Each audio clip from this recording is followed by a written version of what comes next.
Bridging the Gap Between Inorganic Structural Mechanics and Organic Living Physiology, number 1711, the 10th of July 2026, Gerald C. EclaireMD Foundation, category Materials.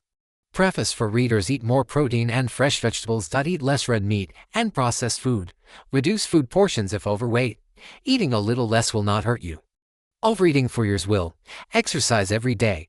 Walk at least 7,000 to 8,000 steps daily. Drink 8-5-100 oz to 0.5 to 3.0 liters of water each day. Sleep 6 to 7 hours every night. Manage stress. Avoid emotionally draining people and unnecessary conflicts. Put your health first. Wealth, fame, and power mean little without health and life.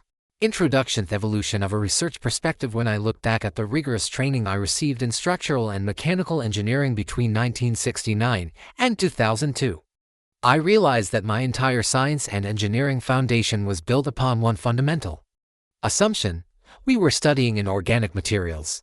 Whether the material was steel, concrete, aluminum, titanium, or advanced ceramics, these engineering systems possessed fixed and predictable mechanical properties when subject to external forces. Their responses were governed entirely by the deterministic laws of physics and engineering. Mechanics, they either sustained the applied load through elastic or plastic deformation, or they eventually reached their ultimate strength and failed by fracture or rupture.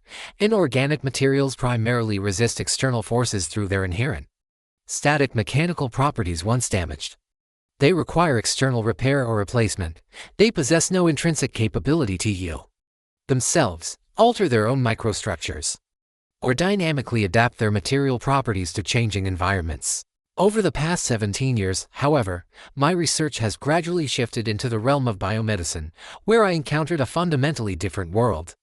Living biological systems are composed of organic materials rather than inorganic materials. They do not merely resist stress, they continuously adapt to their environment. They can sense injury, remodel their architecture, compensate for lost function, and repair themselves to varying degrees. Their mechanical properties are not fixed constants. Instead, they continuously evolve through pathophysiological regulation, biochemical signaling, and biological adaptation. Recognizing this distinction completely changed my perspective on medical self-study and biomedical research.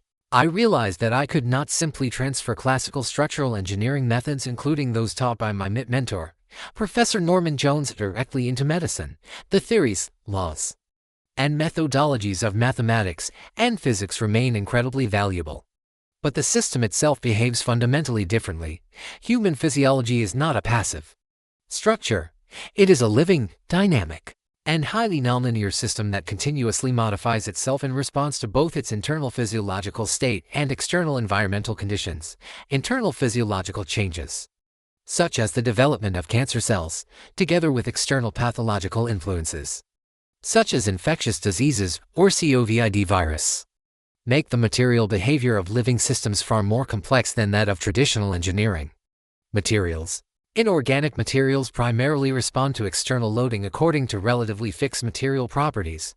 Living systems of human body, however, continuously alter their own material properties through metabolism, adaptation, repair, aging, inflammation, disease, and healing. In other words, the material itself is changing while it is being loaded. The distinction between inorganic and organic systems eventually became much more than an engineering observation. Looking back on my engineering education and professional career from 1969 to 2002, I realized that this fundamental difference explained why my engineering intuition could not simply be transferred directly into biomedicine. When I began my self-study of health and medicine in 2010, it fundamentally changed the way I approached biomedical research. I gradually realized that although the mathematics theories and physics laws remain universal, the objects governed by those theories and laws do not all behave in the same manner. Inorganic structures primarily resist external forces through fixed material properties, whereas organic living systems continuously modify their own material properties in order to survive. That realization became the intellectual bridge connecting my engineering background with my biomedical research. The two worlds of my scientific journey. When I look back at my engineering career between 1969 and 2002, I was immersed in high-consequence, zero-tolerance structural systems. My work involved the design, analysis, and optimization of nuclear submarines, Space shuttle components, nuclear power plant structure and piping systems, mechanical engine parts, computer hardware and software, and semiconductor chips, for example. In 1981 to 1984, I developed 3D mechanical computer-aided design CAD software to define, visualize, and analyze complex geometries, structural boundaries, architectures, and stress concentrations digitally. In that engineering world, the assumptions were straightforward, material properties were measured, failure limits were calculated, safety factors were established, and engineers designed structures to avoid failure with the highest possible reliability if a steel beam fractured or a ceramic component cracked. The event represented irreversible structural failure. The damaged component could not reorganize its molecular structure, redistribute local stresses, or recover its original mechanical properties.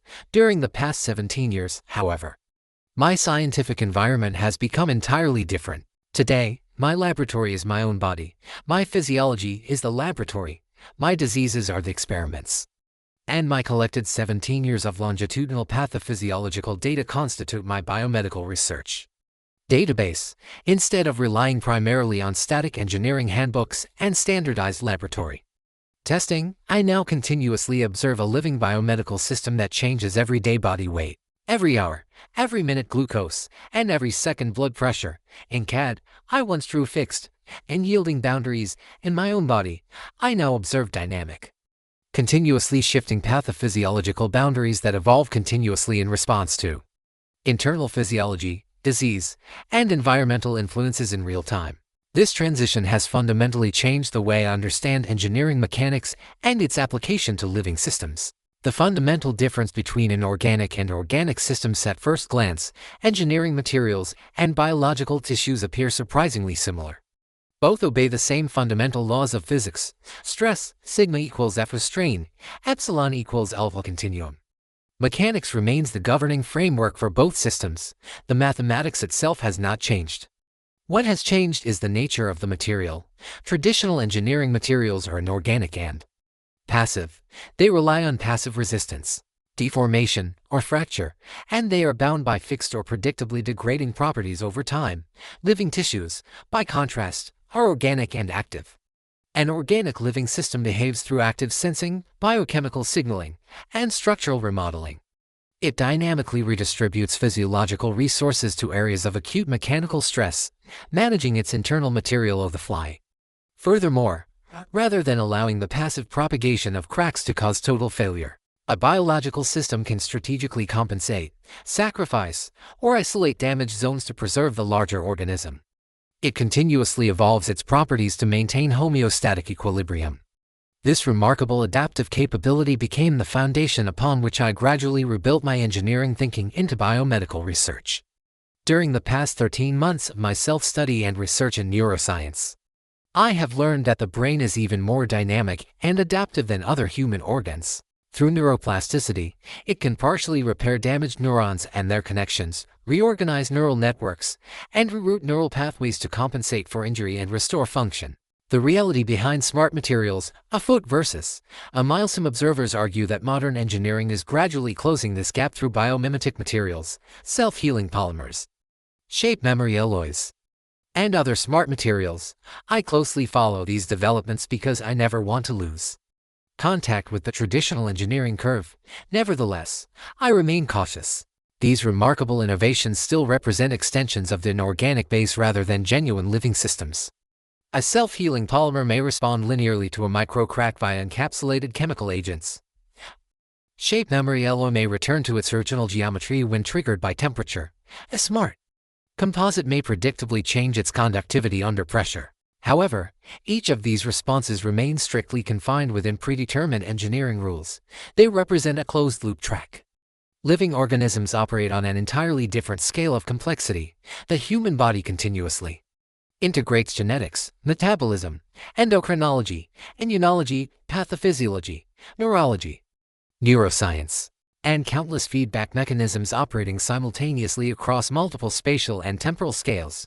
More profoundly, a living system can choose to accelerate a localized collapsing process, such as programmed cell death apoptosis or localized tissue death necrosis, to isolate a threat and preserve the survival of the macrostructure.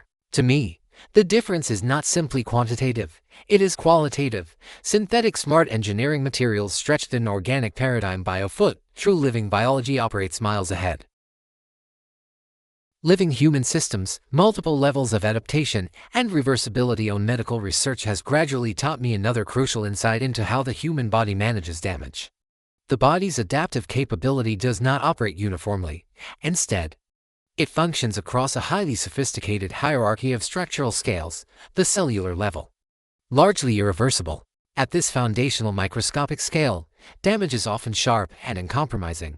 Once individual cells cross a critical metabolic threshold and die, they are generally lost. Damage at this fundamental unit level is therefore largely irreversible. Examples include neuronal cell death following a stroke or myocardial cell death following a heart attack. The tissue level partially reversible, moving up to aggregates of cells. The tissue introduces greater flexibility. Extracellular matrices can remodel. Scar tissue can bridge damaged regions. And localized cellular regeneration can occur. The tissue can therefore repair itself to a certain extent, achieving partial structural reversibility. The organ level highly reversible. At the macroscopic scale, organs' adaptation becomes remarkably dynamic. Entire organs can alter their functional output, recruit alternative physiological pathways, adapt their structure and function, and reorganize their physiological activities to preserve the survival of the whole organism. This hierarchical organization is fundamentally inverted from traditional engineering. In a space shuttle or a nuclear plant, microscale cracks cascade upward to cause macroscale structural failure. In the human body, the highly reversible macrosystem the organ actively manages compensates for and isolates the irreversible damage occurring at the microsystem, the cell. Traditional engineering structures generally progress linearly toward failure.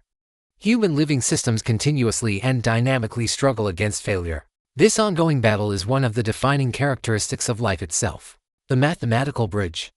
Perhaps the most fascinating realization throughout my 17 years medical journey has been discovering that the mathematics and physics I learned decades ago remains entirely valid. Stress-strain theory, continuum mechanics, fluid dynamics, solid mechanics, and energy conservation do not change when a material is alive. What changes is not the physics, but the variables. Instead of treating material properties as fixed constancy, I now recognize them as continuously evolving pathophysiological variables that change with time. And physiological state equals time. Physiology, the mathematics provides the rigid framework. Biology continuously changes the parameters within that framework. My engineering background allows me to see the structural equations written plainly inside the human body, while my biomedical research allows me to understand the living feedback loops that alter the numbers. Conclusion: this journey of studying and researching medicine has become one of the most rewarding intellectual experiences of my life. Throughout my engineering career, I designed and analyzed massive, high-consequence inorganic engineering structures operating in space, in the air, on land, and in the ocean. Yet none of those systems match the complexity of the organic living system that I began studying and researching in 2010. My own body. Rather than abandoning engineering, I have gradually expanded it. The rigid mathematics of structural mechanics continues to provide the analytical foundation, while biology provides the living dynamics. By combining classical engineering with 17 years of longitudinal biomedical observation, I have developed a perspective that neither discipline alone could have given me. To me, this synthesis represents far more than simply applying engineering to medicine. It represents building a functional bridge between two scientific worlds, one dominated by passive, inorganic structures and the other by organic living systems. Crossing that bridge has given true clinical meaning to my engineering past, and it remains the driving force behind my scientific life. Epilogue. Reflections on the bridge. As I look back on this journey, I realized that personalizing this research was not just a choice, it was a necessity. I am 80 years old now, and living with macular degeneration means my eyesight is failing me. It makes catching typos on a screen a constant battle. If anything, my own physical changes have only deepened my reliance on the analytical lens I spent a lifetime building. Throughout this process, I have observed a striking and unfortunate pattern in modern science. I have seen brilliant young engineering students transition into the medical field, only to watch traditional medical schools completely overwrite their analytical training, immersed In clinical protocols and memorization, they are trained to see symptoms rather than systems. They often completely abandon their advanced engineering backgrounds, losing the ability to apply those powerful structural and mathematical principles to biomedical research. I refuse to let that happen to me. I did not want to replace physics with biology. I wanted to use physics to decipher biology. By keeping my engineering identity entirely intact, I was able to treat my own body as the ultimate longitudinal laboratory. A clinician might only examine a patient for 15 minutes every few months, but as an engineer, I have spent 17 years tracking my physiology across days, hours, and minutes. This rigorous, continuous data control allowed me to separate yet fully integrate to vastly different fields. Ultimately, this paper is my personal proof that advanced engineering mechanics and living human physiology do not speak different languages. They are two halves of the same grand equation. My engineering past gave me the structural framework, but my medical journey gave that framework its true, living purpose. This content is provided for educational reference only and does not constitute medical advice. No doctor-patient relationship is created. You may share this summary freely, but it must not be altered, edited, or republished as your own. All intellectual property rights and copyrights for this article and its related materials belong to the author, Gerald C.